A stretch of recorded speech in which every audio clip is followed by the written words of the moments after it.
All right, what is up, guys? Today we're gonna go ahead and put a little bit of the new engine together that I got for the Dart. If you want to see a full video on the car, I got it about 2 months ago. I'm gonna post another one up that's a walk around of it. Just real quick, it's a 1966 Dart 270 coupe. It's pretty much a survivor. It's definitely not show quality, but she runs and drives.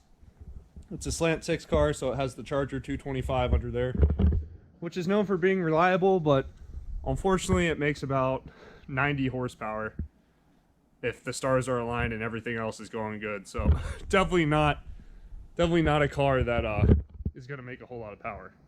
So what we got instead here, this is a 5.9 liter Magnum, otherwise referred to as a Mopar 360. The Magnum is the later model of basically the LA, where they redesigned it to have hydraulic roller rockers, roller cam, all the good stuff. Basically a modern LA Series 360. You find these in the Dakota RT and the Durango RT. I'm not really sure what else they were put in. I think you can only get the 5.9 in those two models. So I picked this thing up for $1,000. Got it for a really good deal. It is almost a fully assembled long block. It's missing intake manifold, carb, and then I took the cam out of it to see what it has. Luckily for me, it has a comp cam. It came with the Mopar Performance dual timing chain, which is pretty sweet. So yeah, it should be pretty cool. I'm going to go ahead and throw the cam back in it now because I took it out just to get the specs off of it. I actually emailed comp and got the cam card, so I have the lift and the duration as well as the lobe separation. It's like a mild aggressive cam. Lobe separation's 110. I forget what the lift and durations are. I'd have to look at the cam card again. But yeah, let's go ahead. Let's put the cam back in. Let's reconnect the timing chain, torque the cam sprocket down, and alright guys, so we're gonna go ahead and put the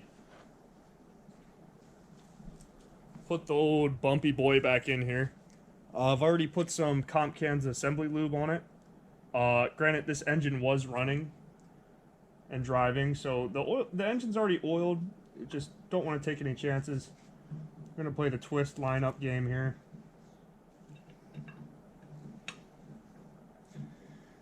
And as always, anytime you're assembling a cam, you want to try and keep that sucker as straight as possible without scraping it along all your bearings. Again.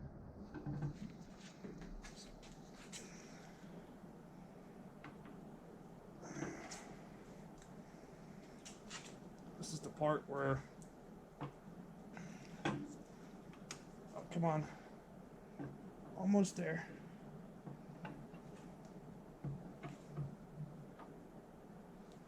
All right. So I've actually marked this cam with a paint pen, so I'm going to put it back in the exact position it came out, just for the sake of uniformity. All right, so there we go. Got the cam back in.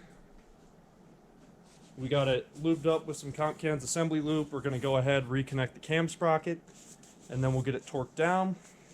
I marked, you can't see it, and you're on a bipod, so I'm trying to avoid moving the camera around all the time. I've marked the crank sprocket as well as the corresponding link, and I've marked the cam sprocket as well as the corresponding link. So when we put this all back together, it's going to be lined up the way it was. The backstory on this engine, got it from my boss for $1,000. It was in his Coronet race car. So that's why it has a couple of nice fixings on it. The dual roller timing chain, as well as the comp cam. That's right. So we're going to need to go ahead and grab the Woodruff key for our camshaft. So when we go ahead and put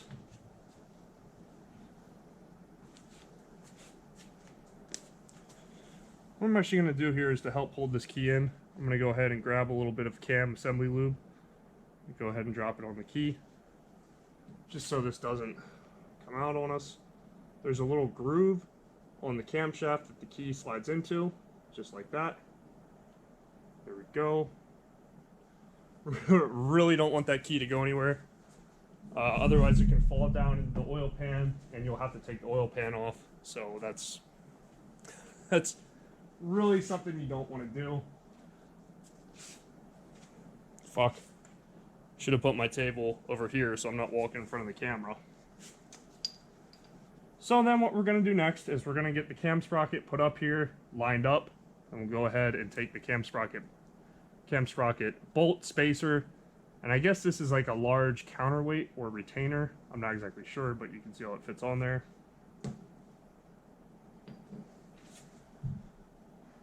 So we'll walk this up, just like this. Then we're going to walk it backwards.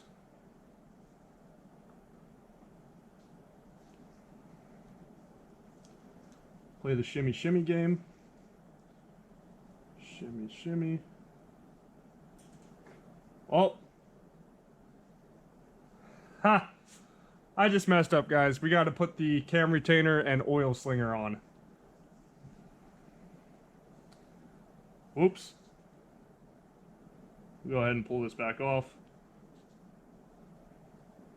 Go ahead and carefully set this back down. And then what we're going to be looking for is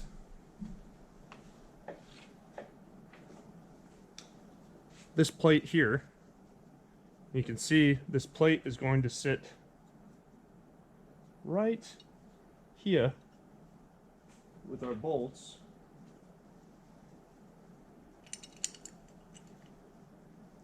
One bolt at the top, one bolt over here.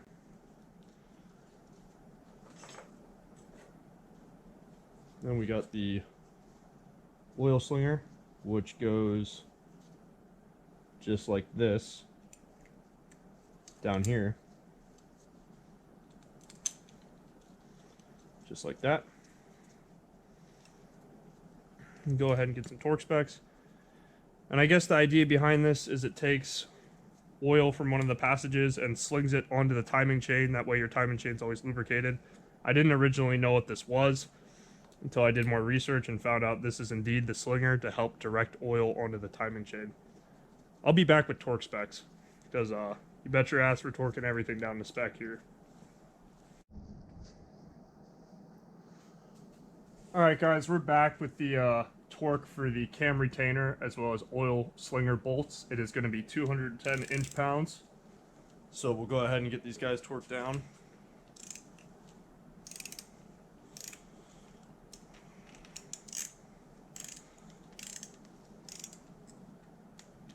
Of course, this works better if you really get the bolts ran down before you put the torque wrench on them. Otherwise, you're trying to use your torque wrench as a ratchet, like I am, and you end up spinning it for a while. Okay. Almost there. We're almost there. Alright, so 210 inch-pounds. I don't know if you guys can see that, but that's what we got the torque wrench set to.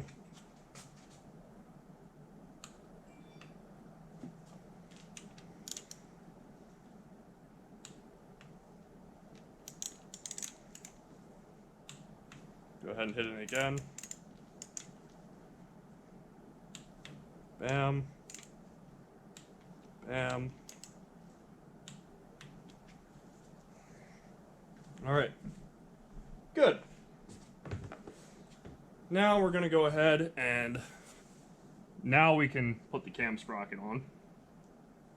And one of the simplest ways when you do these is to pull the crank sprocket and cam sprocket out together and just simply lay it down like this. That way you know your chain can't jump on you.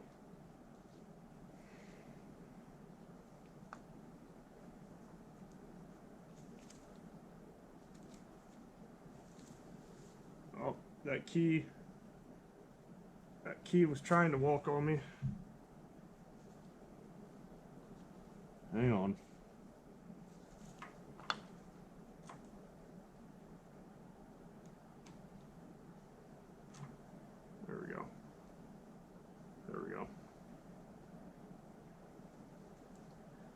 Or your chain can just walk on you anyways. There we go.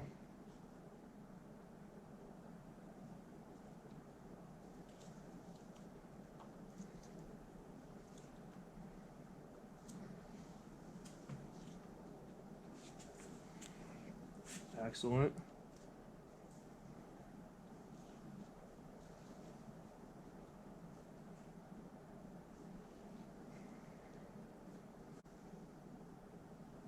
Unless I push this too far. Alright, so we can actually pull the camshaft forward. There we go. The cam was too far back into the cam bearings. There we go. Now we have proper engagement.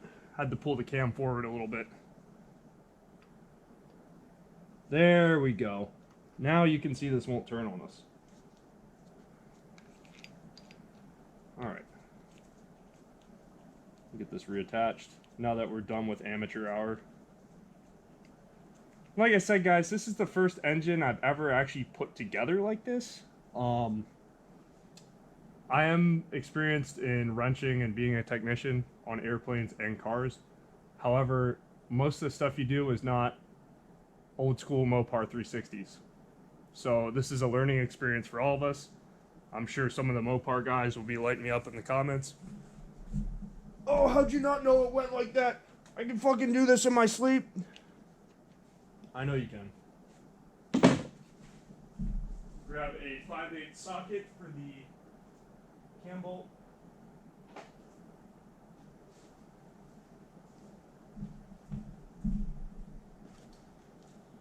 And then the torque on this. Oops. Torque on this is going to be 80 foot-pounds. So we'll go ahead and adjust the torque wrench. Change the units. Foot-poundies. We're actually going to see if it goes that high. I don't know if it'll go to 80.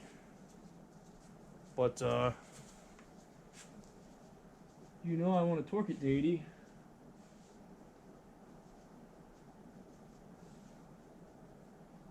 Otherwise I'll be sad. Spin, spin, spin. Spin, spin, spin, spin. Don't you just love Craftsman tools? They're so good.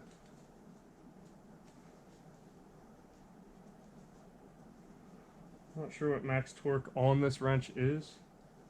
It is a 3/8 drive, so 80 might be asking a little much. Let me go ahead and grab my other one.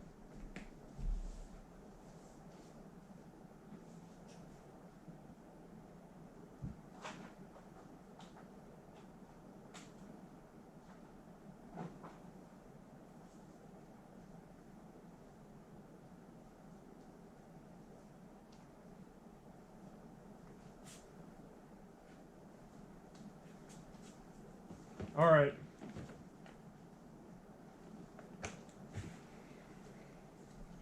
We're back with a torque wrench that is set to 80 foot-pounds. We are back, guys. So now, when we try to torque this, the engine is going to spin. I assume. I doubt we're going to be able to get 80 like this, but you know what? Let's give it a shot.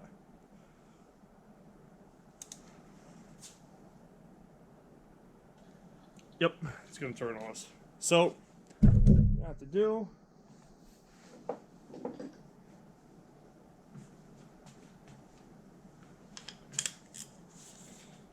hold the bottom one here.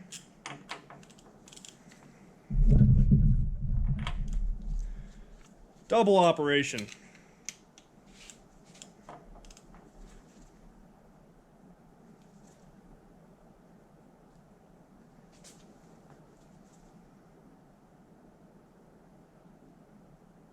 Two.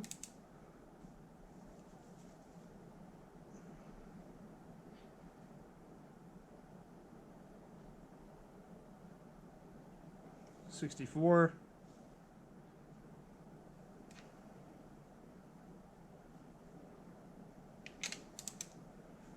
I want 80.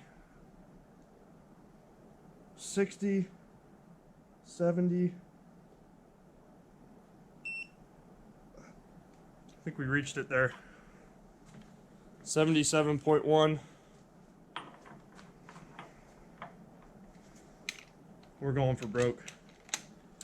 Give me 80, damn it.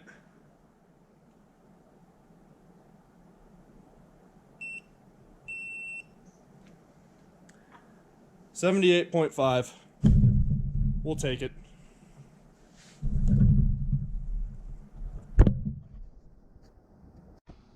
Alright guys, so upon looking back at my information, I actually over-torqued the cam sprocket bolt on the engine. I went ahead and put this to 80 foot-pounds, and supposedly it's only supposed to be 50. However, I was using a program called Identifix. It's a popular shop software that provides you with a ton of engine specs and procedures. And I'll show you guys real quick. So, Identifix for a... let me show you guys the whole thing. I have this software set to a 2002 Dodge Dakota RT with a 5.9, which would be the proper engine that this would be from. A Magnum 5.9 is from a Dakota 5.9. So when we go down to our instructions here, for the Magnum 5.9, you can see it says, step number 4, install camshaft sprocket retaining bolt and washer. Tighten the bolt to 108 Newton meters, which is 80 foot-pounds. However, upon looking into it, that's wrong. That seemed wrong because I was putting a ton of torque on it. It's 50. So what I did is I removed the bolt, put a little dab of red Loctite on it, and torqued it down to 50 instead of 80 foot-pounds. So just wanted to let you guys know I fucked up there, but we fixed the issue.